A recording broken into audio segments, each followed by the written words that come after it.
Assalamualaikum warahmatullahi wabarakatuh. Selamat pagi. Hari ini kita akan mempelajari tentang arus kas. Arus kas yang indirect. Oke, kita akan mencoba menyelesaikan kasus soal untuk cash flow indirect. Untuk mencari cash flow indirect, ada beberapa data yang harus kita punya. Yang pertama, kita harus mempunyai neraca komparatif atau neraca perbandingan. Jadi neraca komparatif ini neraca perbandingan antara tahun sekarang dengan tahun sebelumnya. Yang kedua, kita harus mempunyai laporan laba rugi. Dan yang terakhir adalah kita harus mempunyai data-data tambahan atau data-data informasi lainnya. Nah, dari ketiga data yang kita punya, kita dapat membuat laporan arus kas baik indirect maupun yang direct. Nah, sekarang kita mencoba yang indirect. Kita lihat neraca komparatif. Untuk neraca komparatif, kita punya neraca perbandingan antara tahun 2009 dengan tahun 2010. Kalian bisa lihat untuk aset yang kita punya totalnya 1.138.000 untuk tahun 2010. Di tahun 2009, untuk total aset kita punya 772.000. Sekarang kita lihat, untuk liabilitas dan ekuitas, total yang kita punya tahun 2010 adalah 1.138.000. Tahun 2009 total yang kita punya adalah 772.000. Nah, ini neraca komparatif. Untuk neraca komparatif, kita bandingkan atau kita selisihkan. Kalian sekarang bisa membandingkan tahun 2009 untuk piutang usaha kita punya data 52.000 dan tahun 2010 kita punya 136.000. Sekarang kita lihat tahun 2009 ke tahun 2010 terjadinya kenaikan. Antara tahun 2009-2010 terhadap piutang usaha. Maka kita tuliskan di selisihnya 84.000. Begitu juga dengan persediaan. Persediaan kita lihat, tahun 2009 itu kita punya nilainya 0, tahun 2010 kita punya nilainya 108.000. Maka untuk selisih persediaan terjadinya kenaikan. Kenaikannya sebesar 108.000. Dan begitu juga untuk akun-akun yang lain, kalian bisa membandingkan akun-akun yang lain, lalu kalian bisa menjumlahkan di bagian posisi selisih. Oke, sekarang kita lihat laporan laba ruginya. Di laporan laba rugi, kita punya laba bersih sebanyak 250.000. Nah, kalian lihat laporan laba rugi itu terdiri atas apa saja, silakan kalian cek. Dan yang terakhir adalah data-data tambahan. Data-data tambahan di sini kita punya informasi yang pertama, peralatan dengan harga perolehan 82.000, nilai bukunya 72.000, lalu kita jual sebesar 68.000. Lalu data tambahan yang kedua adalah tanah dijual seharga nilai bukunya. Dan yang terakhir adalah selama tahun 2009, perusahaan itu membayar dividen, membeli peralatan, dan melunasi obligasi seharga nilai bukunya. Lalu sekarang kita coba membuat laporan arus kas indirect atau tidak langsung. Baik, kita lihat ya. Kita lihat untuk metode pelaporan indirect, metodenya akan seperti ini. Untuk mencarinya yaitu ada aktivitas-aktivitas yang harus kita cari di arus kas, yaitu ada ada aktivitas operasi, aktivitas investasi maupun aktivitas pendanaan. Dari aktivitas operasi, kita bisa pertama kali yang kita lihat adalah laporan laba rugi bersihnya. Lalu ada penyesuaian. Kalian bisa lihat ada beberapa penyusutan atau depresiasinya. Lalu kita cari berapa. Lalu ada amortisasi sampai dengan hasilnya, yaitu adanya arus kas bersih yang disediakan oleh aktivitas operasi. Nah, ini kita dapat aktivitas operasi itu dari beberapa penjumlahan dari laba bersih sampai dengan yang terakhir adalah kerugian pelepasan aktiva tetap dan penebusan surat utang jika ada ya. Jika ada kita jumlahkan, kalau jika tidak ada ya sudah kita abaikan. Lalu yang kedua adalah arus kas dari aktivitas investasi. Untuk aktivitas investasi kita bisa lihat arus kas masuknya dari penjualan investasi, terus dari penjualan aktiva tetap, aktiva tidak berwujud, lalu ada penerimaan hasil penagihan pinjaman, akan kita dapat arus kas masuknya, totalnya. Lalu ada arus kas keluar, ada pembelian aktiva tetap, aktiva tak berwujud, pembelian investasi, pemberian pinjaman kepada perusahaan lainnya. Lalu kita totalkan, maka kita punya arus kas bersih yang disediakan oleh aktivitas investasi adalah sekian. Untuk yang terakhir, kita cari aktivitas pendanaan. Aktivitas pendanaan kita dapat dari mana? Untuk arus kas masuknya bisa jadi dari penerbitan surat berharga, terus ada penerbitan surat utang, contohnya seperti obligasi, wesel bayar, lalu kita jumlahkan total arus kas masuknya. Untuk mencari arus kas keluar, kita dapat dari pembelian saham, penarikan pelunasan atau pelunasan utang obligasi, lalu ada juga pembayaran dividen.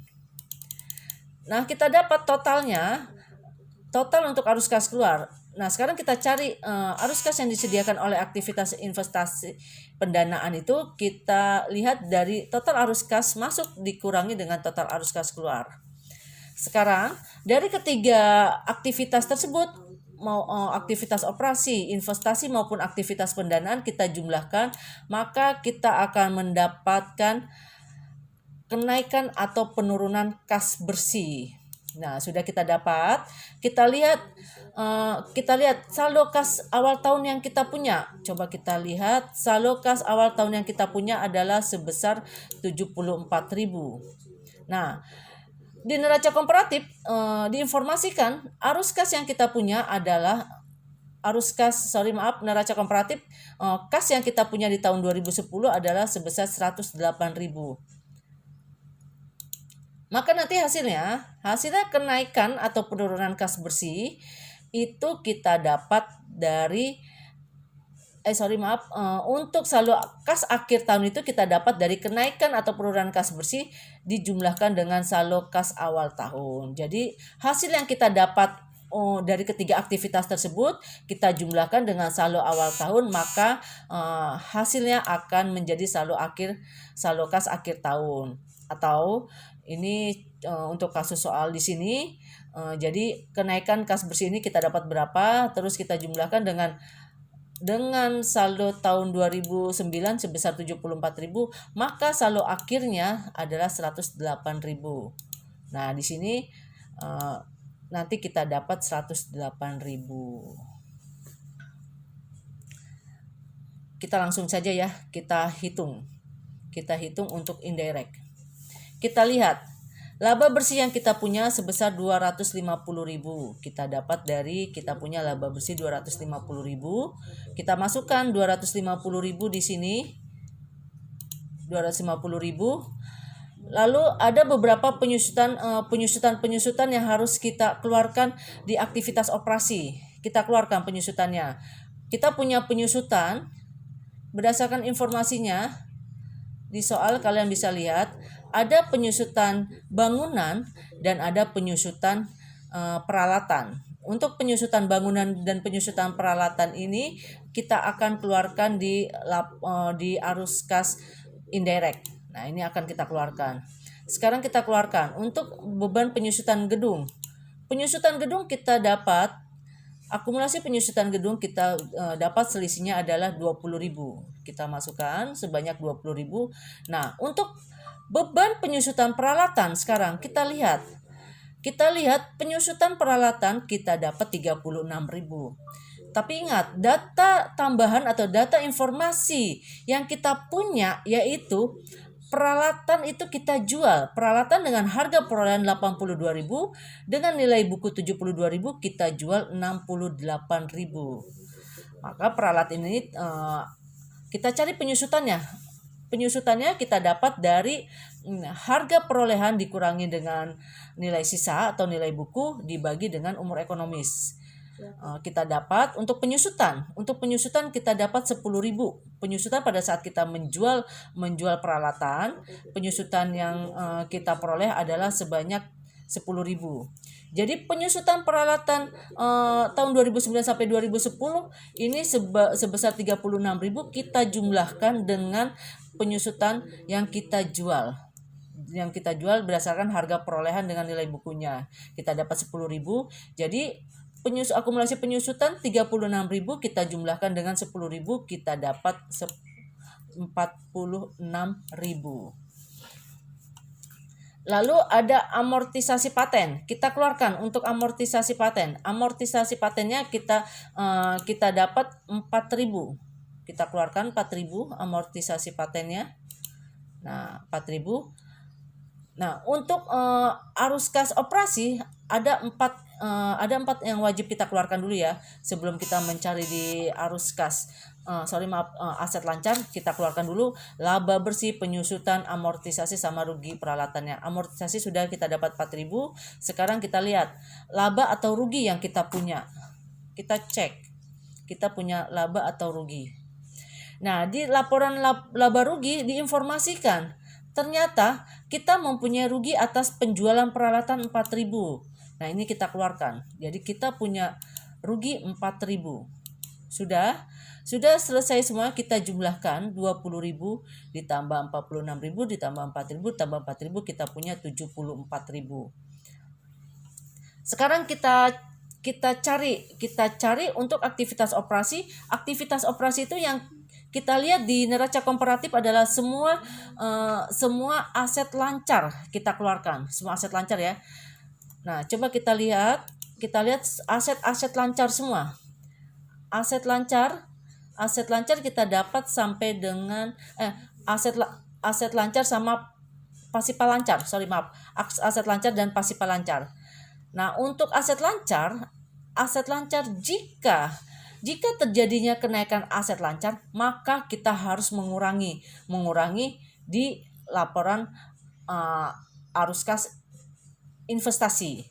Tetapi jika di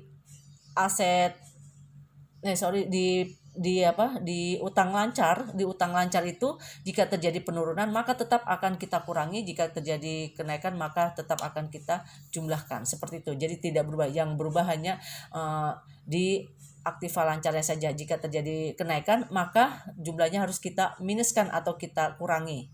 Seperti itu. Sekarang kita lihat apa saja yang harus kita masukkan ke dalam aktivitas operasi, yaitu ada piutang usaha. Piutang usaha terjadi kenaikan tahun 2009 sampai dengan tahun 2010 terjadi kenaikan sebanyak 84.000. Maka pada saat kita memasukkan di laporan arus kas, maka kita kurangi 84.000 minus 84.000. Lalu apalagi ada persediaan terjadi kenaikan 108.000. Maka kita kenaikan persediaan 108.000. Nah, sudah.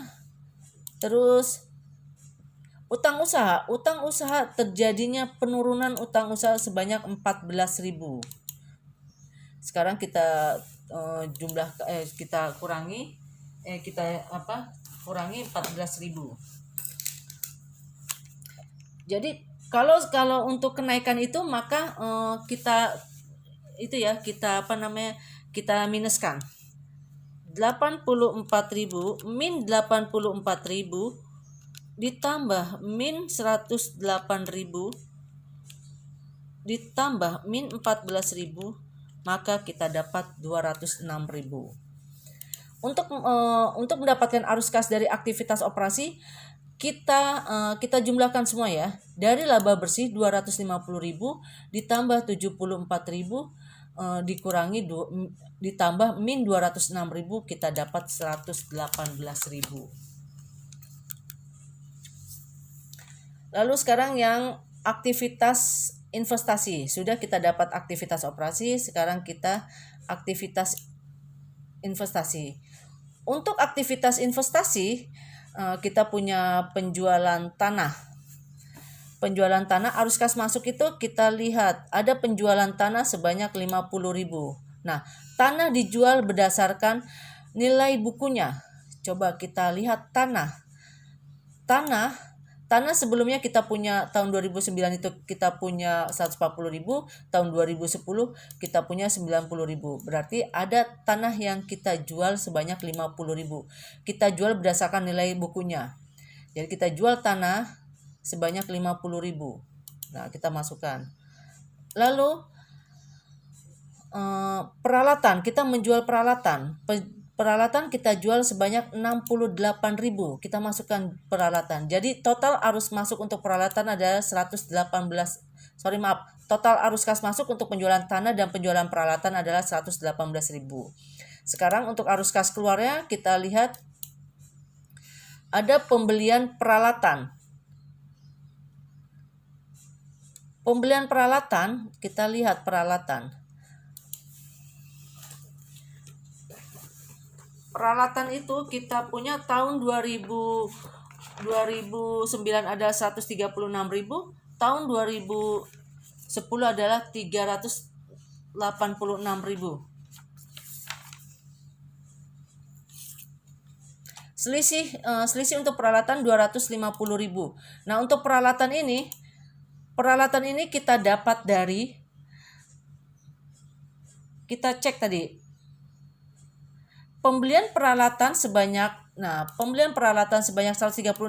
Kita di awal peralatan kita punya 136.000, lalu kita jual peralatan itu sebanyak 68.000. Berarti 136.000 dikurangi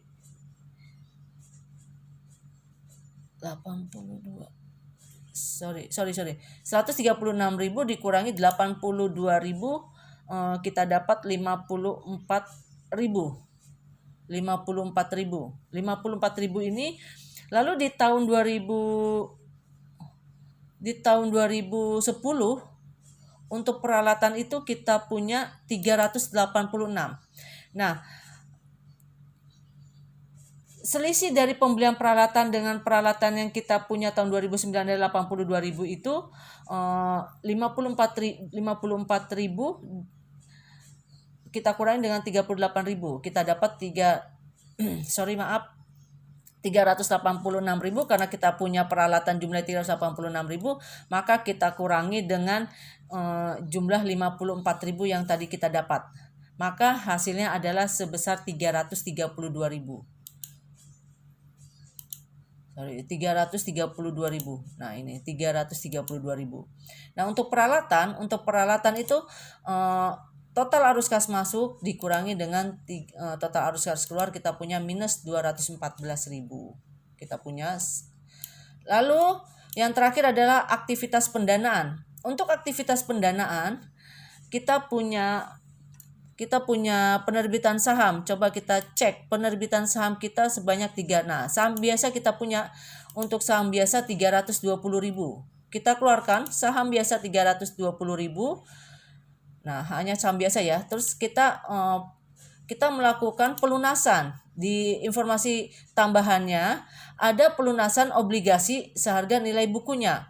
Untuk utang obligasi kita punya 80.000. Berarti kita mengeluarkan 80.000.